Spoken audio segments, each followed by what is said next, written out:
Langkah Daryat menjauh dari pintu kamar kosong itu terasa berat, seolah lantai ikut menahan kakinya. Setiap langkahnya diiringi gema isak Dinda yang kian teredam, tercekik oleh dinding tebal dan pintu terkunci.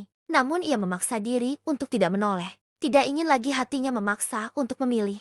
Malam turun perlahan, rumah itu kembali sunyi. Tapi bukan sunyi yang menenangkan, sunyi yang penuh tekanan. Daryat duduk di kursi ruang tengah, menatap kosong ke arah tangga. Jam dinding berdetak terlalu keras. Tik, tik, tik. Di luar, angin menggerakkan dedaunan, menimbulkan gesekan yang menyerupai bisikan. Bau melati masih tetap menggantung, tidak lagi samar, melainkan tajam dan menyesakan. Kau sudah melangkah jauh, Kakang. Suara Putri Erem muncul lagi. Kali ini seperti datang dari segala arah. Tak ada jalan kembali. Daryat mengusap wajahnya. Tidak ada pilihan lain. Putri, ucapnya lirih. Aku siap melakukan dan mengorbankan sia saja. Asal tidak Rahmah dan anak-anak. Sambung Daryat dengan nafas berat. Wujud Putri Erem memang tidak tampak dan hanya suara. Tapi dia bisa berbicara dan melihat dari jarak yang tak terbatas. Dinda masih saja berteriak memanggil nama Daryat dan sesekali memanggil Rahmah. Dinda sangat ketakutan saat itu. Bayangan Maya kembali muncul. Ia memang tidak sempat bertemu Maya di rumah itu. Tapi ia tahu siapa itu Maya. Dan saat menikah dengan Daryat pun, Dinda tahu. Namun entah mengapa, ia sering melihat bayangan Maya di rumah itu. Kepalanya miring. Mata yang terbuka.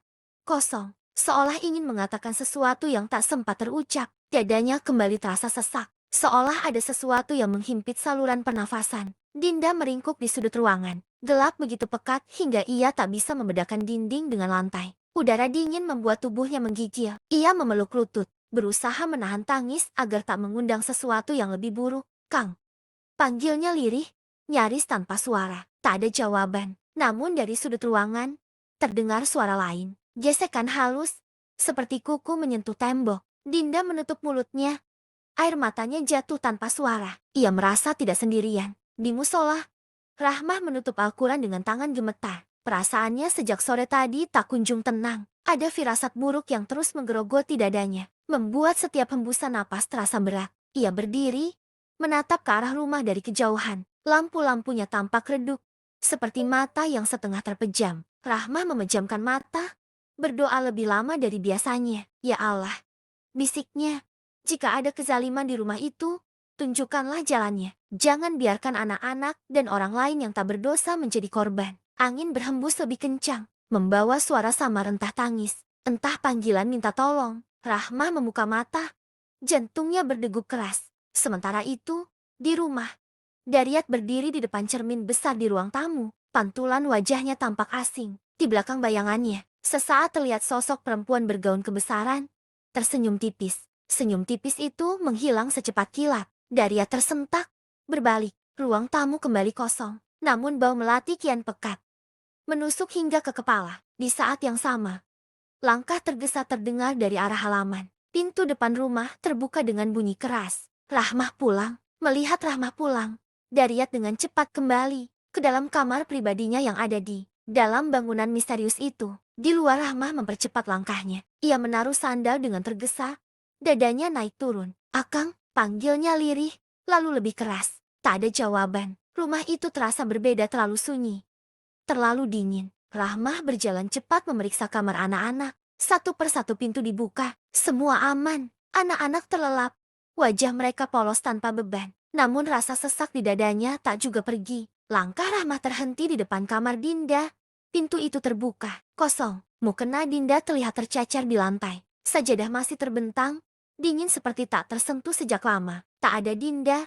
Tak ada tanda-tanda ia pergi dengan kemauannya sendiri. Dinda, suara Rahmah bergetar. Panik menjalari tubuhnya. Saking paniknya, Rahmah sampai berteriak memanggil Dinda. Untuk pertama kalinya, Rahmah berlari menuju bangunan yang ada di belakang rupan bangunan.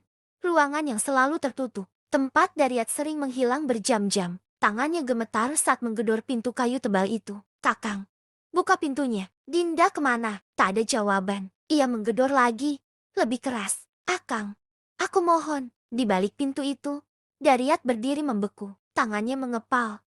Rahangnya mengeras. Ia mendengar suara Rahmah dengan jelas. Setiap ketukan seperti palu menghantam batinnya. Namun ia tetap diam. Entah pura-pura tak mendengar, entah benar-benar tak sanggup menjawab. Air mata Rahmah jatuh tanpa suara di balik pintu. Firasat buruknya kini menjelma kenyataan. Dari dalam rumah, samar-samar, terdengar jeritan tertahan seperti suara perempuan yang dipendam dinding. Rahmah terdiam, wajahnya pucat. Ia mengenali suara itu. Ya Allah, bisiknya lirih.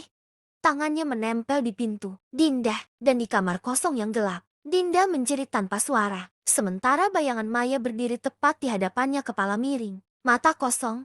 Bibirnya bergerak pelan seolah berbisik. Giliranmu belum selesai. Rahmah yang mendengar. Berlari ke arah kamar berusaha membuka pintu itu. Ia menarik gagang sekuat tenaga.